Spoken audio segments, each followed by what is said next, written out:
আমার বেলা পরে মানুষ, কবর খুব কঠিন জায়গা রে বাবা, কবর খুব ভয়ঙ্কর জায়গা, কবর খুব কঠিন জায়গা রে বাবা।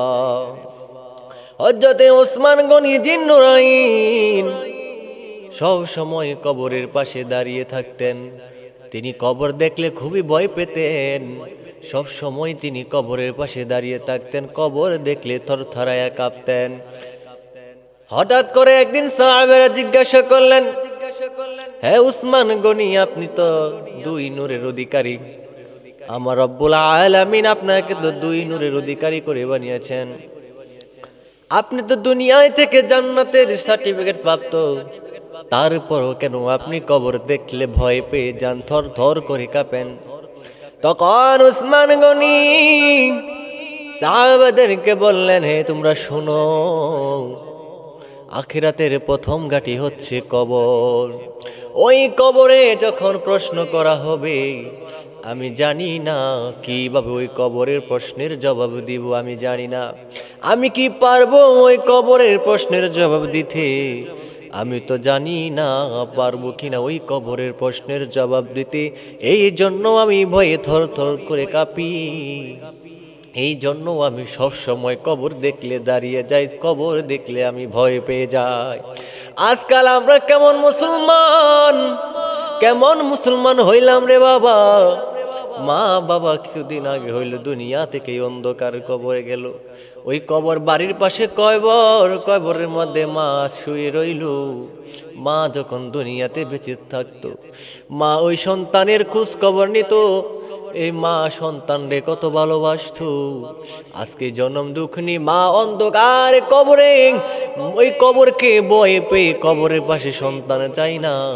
অথচ দেখেন হযরতে ওসমান জিন্নুরাইন আলাইহিস সালাম, তিনি তো দুনিয়ায় থেকে জান্নাতের সুপারিশ প্রাপ্ত, জান্নাতের সার্টিফিকেট প্রাপ্ত, তারপরেও কবর দেখে ভয় পেয়ে যেতেন কবরের আযাবের কারণে, কারণ তিনি কবরকে খুব ভয় পেতেন।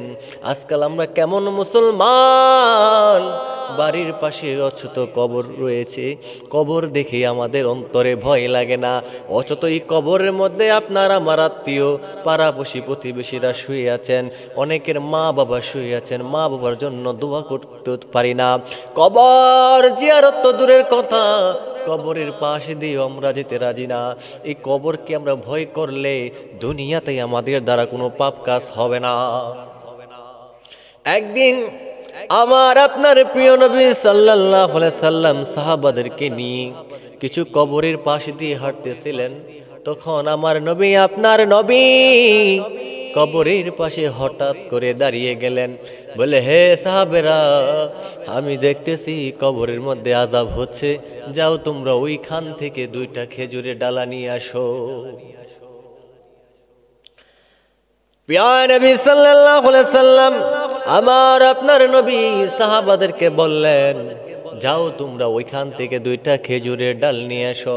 খেজুরের ডাল যখন নিয়ে আসলো, আমার আপনার প্রিয় নবী সাল্লাল্লাহু আলাইহি সাল্লাম বলে, ওই দুইটা কবরের পাশে, দুইটা কবরের মাঝখানে তোমরা খেজুর ডাল দুটা কোপে দাও। তখন সাহাবারা জিজ্ঞাসা করেন, ইয়া রাসূলুল্লাহ, নবী, কি কারণে কবরে আযাব হচ্ছে? আপনি তো বলছেন ওই কবরে আযাব হচ্ছে। আমার আপনার নবী বলতেছেন, হে সাহাবীরা শুনো, খুব সাধারণ একটি কাজের জন্য তাদের কবরে আযাব হচ্ছে, তেমন বিশাল বড়, তেমন বড় কোনো কাজের জন্য নয়, ছোট্ট একটা কাজের জন্য তাদের কবরে আযাব হচ্ছে।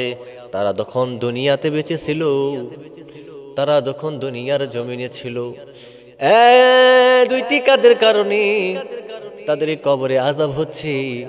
একটি কাজ হচ্ছে, তারা যখন দুনিয়াতে ছিল, প্রস্রাব পায়খানা করে পানি ব্যবহার করতো না, ঢিলা কুলুপ ব্যবহার করতো না, সবসময় অপবিত্র থাকতো, নাপাক থাকতো, পরিষ্কার থাকতো না, নাপাক থাকতো, প্রস্রাব করতো কিন্তু পানি ব্যবহার করতো না, এই জন্য তার কবরে আযাব হচ্ছে।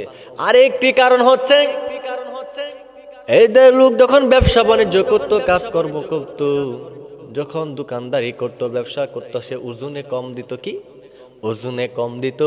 এই কারণে, দুইটি কারণে, দুইটি সাধারণ কারণে তার কবরের মধ্যে ভয়াবহ আযাব হচ্ছে। বেলাবরের মুসলমান, তাহলে দেখুন আমরা প্রতিনিয়ত কত ধরনের খারাপ কাজ করতেছি, আমাদের কবরে কেমন আযাব হবে রে মুসলমান, একটিবার চিন্তা করে দেখে মুসলমান। ও মুসলমান, আমরা তো নামে মুসলমান হইলাম রে বাবা, দুনিয়াতে কোনো নামে মুসলমানদারি চলবে না, কাজে কর্মে ইমানে আমাদের মুসলমানি করতে হবে। এই যে দুনিয়া মোহে পড়ে, রং তামাশায় পড়ে আমরা আল্লাহকে ভুলে গেলাম, ওই কবরকে ভুলে গেলাম। যেই কবর আমার আপনার আসল ঠিকানা হচ্ছে কবর, যেই কবরে 3.5 হাত মাটির নিচে আপনাকে আমাকে থাকতে হবে। কোন সাথী নাই, বাতি নাই, কেউ থাকবে না, একা একা এই অন্ধকারে কবরে থাকতে হবে রে বাবা। যেই কবরকে দেখলে আপনি ভয় পেয়ে যান, ওই কবরই হচ্ছে আপনার আমার চিরবাসিন্দা। কথা কোন ঠিক কিনা? ওই কবর হচ্ছে আপনার আমার চিরস্থায়ী বাসিন্দা। যে কবর দেখলে আমরা আজকে ভয় পাই, মা বাবা, আত্মীয় স্বজন, অনেকের পাড়া প্রতিবেশী অন্ধকার কবরে আছে। কথা কোন ঠিক কিনা? আছে কিনা? ওই তাদের স্মরণে আমরা কবরের পাশে গিয়ে দোয়া করবো, দূরের কথা আমরা কবর দেখলে ভয় পাই। কিন্তু দেখেন হযরত ওসমান গনি জিন নুরাইন, যিনি দুই নূরের অধিকারী ছিলেন, তিনি সহকারে কবরকে ভয় পেতেন। কারণ কবরের আখিরাতের প্রথম ঘাঁটি হচ্ছে কবর। কবরের যদি উতরায় যেতে পারে, কেমন হবে তার হাসরের ময়দান। সুপারিশ প্রাপ্ত একজন লোক। আর আমরা কত, আমাদের তো জান্নাতের সুপারিশ তো পাওয়ার দূরের কথা, জান্নাতের সুঘ্রাণ পাবো কিনা তাও আমরা জানি না। আমাদের দৈনন্দিন আমল এমন হচ্ছে। তো ভাইরা, আমরা চেষ্টা করবো সবসময় কবরকে স্মরণ করতে, আল্লাহকে স্মরণ করতে, আল্লাহকে ভয় করতে। আল্লাহকে ভয় করতে পারলেই আমাদের জীবন থেকে অনেকটা সুন্দর হয়ে গেছে। আজকের জুম্মার আলোচনায় আপনাদেরকে আমি বারবার বলতেছি, আমরা 5 ওয়াক্ত নামাজের সাথে সাথে আল্লাহকে স্মরণ করবো, আল্লাহকে ভয় করব। এই কবরের পাশে গিয়ে সবসময় মা বাবার কবরের পাশে দাঁড়িয়ে আমরা একটু কবর জিয়ারত করব, কবরকে স্মরণ করব, মৃত্যুকে স্মরণ করব। দেখবেন মৃত্যুকে আপনি স্মরণ করেন, দেখেন সারাটা দিন আপনার দ্বারা কোনো খারাপ কাজ হবে না। মৃত্যুকে একবার স্মরণ করে দেখেন, আপনার দ্বারা কখনো খারাপ কাজ হবে না। এই মৃত্যু খুব ভয়ঙ্কর জিনিস, আমাদের সবাইকে একদিন না একদিন মৃত্যুবরণ করতে হবে। কথা কোন ঠিক কিনা? আমরা যেহেতু দুনিয়ার বুকে জন্মগ্রহণ করেছি, তার মানে মৃত্যুবরণ আমাদের করতে হবে। অগ্রিম টিকিট আমরা কেটে এসেছি দুনিয়ার বুকে। হ্যাঁ, মৃত্যু খুব ভয়ঙ্কর, কাউকে ছাড়ে না। তো ভাইরা আমার, চেষ্টা করবো সবসময় এই মৃত্যুকে ভয় করার জন্য। 5 ওয়াক্ত নামাজ জামাতের সাথে আমরা পড়তে পারি, সেই তৌফিক যেন আমাদের আল্লাহ তাআলা দান করে। আর সবসময় একটা কথা খেয়াল রাখবেন, আপনার আমার সবসময় যা কিছু আছে দুনিয়াতে, যা কিছু আছে, কোনো কিছুই আপনার আমার আপন নয়। মা বাবা, আত্মীয় স্বজন, পাড়া প্রতিবেশী, পুত্র সন্তান, ঘনিষ্ঠ স্ত্রী, যাকে আমরা পানের চেয়ে বেশি ভালোবাসি অনেকে, কিনা, সে কিন্তু আপনার আমার আপন নয়। আপনার আমার আপন হবে দু জাহানের বাদশা নবী কামলিওয়ালা। কথা এখন ঠিক কিনা? তো আমাদের সবসময় টার্গেট থাকবে পরকাল, ইহকাল তো থাকবে, দুনিয়া দাঁড়িয়ে চলবে, পাশাপাশি 24 ঘন্টার মধ্যে 1টা ঘন্টা আল্লাহ তাআলার কে আমরা ভয় করবো, আল্লাহ তাআলার পিছনে ভয় করবো, নামাজ ইবাদত বন্দেগীতে ভয় করব, কবরকে স্মরণ করব, আল্লাহকে ভয় করব। এ বলে আমার আজকে সংক্ষিপ্ত আলোচনা শেষ করছি। আসসালামু আলাইকুম ওয়া রাহমাতুল্লাহি ওয়া বারাকাতুহু।